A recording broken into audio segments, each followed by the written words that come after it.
ভোলায় একটা বাড়িতে জিন পোড়া বাড়ি দখল করে রেখেছে। আসলে এটা সত্য হতে পারে কিনা, না কল্প কাহিনী? এই জাতীয় কর্মকাণ্ডে আসলে আমাদের করণীয় কি? আমরা অনেক সময় দেখি যে কোনো বাড়িতে জিনের আসর থাকে। এই আসার মানে প্রভাব থাকে। জিনের আসার বা প্রভাব এটি হাদিস দ্বারা স্বীকৃত কিনা? হ্যাঁ, একাধিক হাদিস, সহিহ হাদিস দ্বারা এটা প্রমাণিত এবং সত্য যে জিনের একটা আসার বা প্রভাব, যেটাকে আমরা আসর বলে থাকি, যে জিনের আসর আছে এই ঘরের মধ্যে, এই জাতীয় আসর থাকতে পারে ভাই। হাদিসের মধ্যে আসছে, যখন আপনি ঘরের মধ্যে প্রবেশ করবেন, আপনি সেখানে বিসমিল্লাহ বলে প্রবেশ করেন এবং সালাম দেন। কেন সালাম দিবেন? কারণ ওই ঘরের মধ্যে কেউ না থাকলেও জিন থাকতে পারে।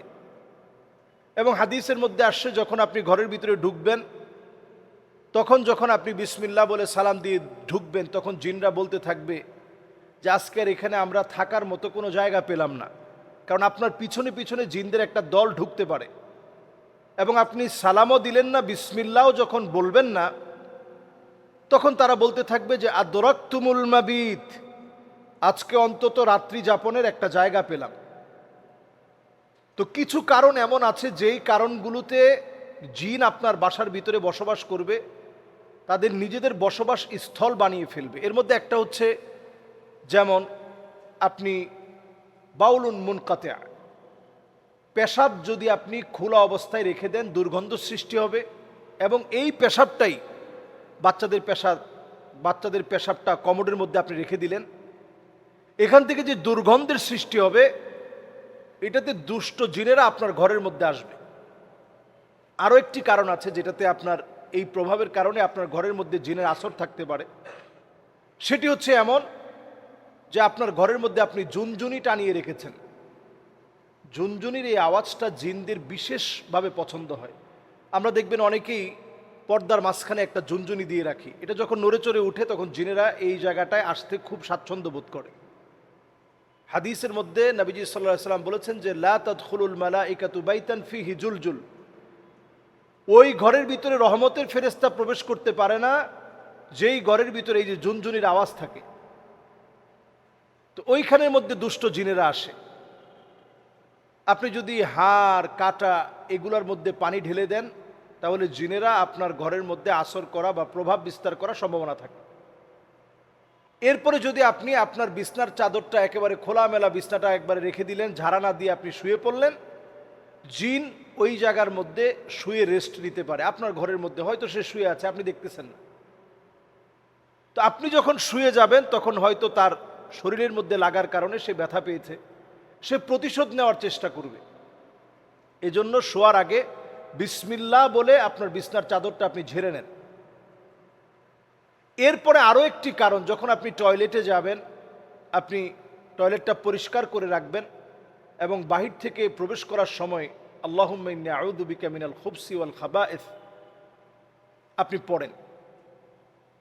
খবিসদের থেকে আল্লাহর কাছে পানা চেয়ে এরপরে আপনি প্রবেশ করেন। এই কাজটা না করলেও জিন বিরাটভাবে আপনার উপর প্রভাব বিস্তার করবে, আসর করবে, ক্ষতি করার চেষ্টা করবে। এরপরে আরও কিছু বিষয় থাকে, যেমন কুকুর লালন পালন করা। এই কুকুরের কারণে জিন কিন্তু প্রতিনিয়ত আপনার ঘরের মধ্যে চতুর্দিক থেকে দেখবেন, জিন যখন অ্যাটাক করার চেষ্টা করবে, কুকুর তখন চিৎকার করে ডাকবে। এজন্য যদি কুকুর রাখতেই হয়, গার্ড হিসাবে বাড়ির বাহিরে আপনারা রাখবেন, ঘরের মধ্যে কুকুর রাখা যাবে না। এর কারণে জিন আপনার ওই পরিবারের প্রতি বেশি আসক্ত হবে। এরপরে আরও একটি বিষয় থাকে, সেটি হচ্ছে, আমরা অনেক সময় এটা জানি না অনেকেই, ছবি টানিয়ে রাখা। যেমন আমরা আমাদের পিতা মাতা, আত্মীয় স্বজন, এমনকি নিজের হারিয়ে যাওয়া সন্তান অথবা নিজের স্ত্রী অথবা নিজের অনেক সময় ঘোরাফেরার বিভিন্ন মুহূর্ত, যেগুলো আসলে আপনাদের হৃদয়ে আনন্দ দেয়, ওই স্মৃতিগুলোকে আমরা ঘরের মধ্যে লটকিয়ে রাখি। এগুলো জিন আসার অনন্য কারণ। আরেকটি কারণ হচ্ছে পুতুলগুলো ব্যবহার করা। বড় বড় পুতুল, বাচ্চাকে খুশি করার জন্য তার বার্থডেতে আপনি বড় বড় পুতুল দিয়েছেন। এই পুতুলগুলোর ভিতরে জিন থাকে, এক একটা পুতুলের ভিতরে এক একটা বড় বড় জিন থাকে। আপনি চিন্তাই করতে পারবেন না। আপনি সেটা ইউটিউবে সার্চ করে দেখেন যে পুতুল কি পরিমাণ জিনে আসার কারণ। এই জন্য এই পুতুলগুলোর থেকে সাবধান হন। পুতুল যেগুলো আছে সেগুলোর আকৃতিকে এই চোখগুলাকে নষ্ট করে দেন। চোখগুলার উপরে যদি একান্ত বাচ্চা পুতুল ছাড়া থাকবেই না, এবং বয়স একেবারে 2 বছর 3 বছর, এই বয়সের বাচ্চারা, বিশেষ করে মেয়ে বাচ্চারা, পুতুল তারা লাগবেই, তাদের পুতুল ছাড়া হচ্ছে না। ওই অবস্থায় আপনি চোখের উপরে একটা কাপড় দিয়ে আপনি পট্টি দিয়ে দিবেন, অথবা আপনি কালো একটা কলম নিয়ে এই চোখটাকে আপনি মুছে দিলেন, বন্ধ করে দিলেন, আকৃতিটাকে আপনি মুছে দিলেন, বন্ধ করে দিলেন। শুধু পুতুল হিসাবে বাচ্চারা, মেয়ে বাচ্চারা বাবু বাবু বলে খেলে, তারা নিজেরা নিজেদের বাচ্চাদেরকে এই পুতুলগুলাকে বাচ্চা সাজিয়ে এরপরে খেলাধুলা করে। এতটুকুন হওয়ার জন্য হতে পারে, কিন্তু খেয়াল রাখতে হবে যে এইগুলা অবশ্যই আপনি মুছে দিবেন, চোখের আকৃতিটাকে নষ্ট করে দিবেন, না হলে এক একটা এই পুতুল এটা জিনের বাসা হবে। তাহলে দেখেন আমাদের বাসাগুলোতে জিনের প্রভাব থাকার যতগুলো কারণ আছে সবগুলো আছে, এবং এগুলো হাদিস সম্মত, যেগুলো বললাম সবগুলো হাদিসের মধ্যে আসে।